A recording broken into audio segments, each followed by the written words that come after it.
স্বামী শিবানন্দ মহারাজ বলছেন, আমরা তো ঠাকুরকে দেখেছি, তাঁর সঙ্গ করেছি, তাঁর কৃপা পেয়েছি, তবু তিনি আমাদের কত উগ্র সাধনা করিয়ে নিয়েছেন।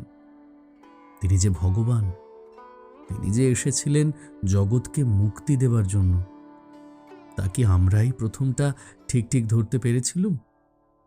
ক্রমে সাধন ভজনের দ্বারা সে জ্ঞান পাকা হয়ে গেছে। অবশ্য তাঁর কৃপা ছাড়া কিছুই হয়নি।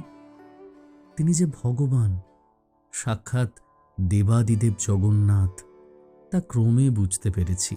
তার ঠিক ঠিক স্বরূপ কি তিনি কৃপা করে জানিয়ে দিয়েছেন। এখন যত দিন যাচ্ছে ততই বুঝতে পারছি তিনি নানাভাবে কেন সাধন করেছিলেন। সব ধর্মই সত্য এবং সব ধর্মেই সেই পরম পুরুষ সত্যরূপী সেই শ্রী ভগবানকেই লাভ করা হয়।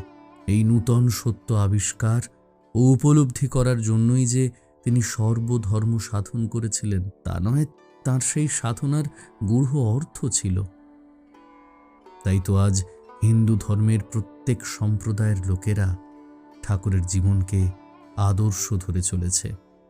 আর কত শত খ্রিস্ট ধর্মাবলম্বী যে তাঁকে যীশু খ্রিস্ট বলে পুজো করছে তারই হত্যা নেই।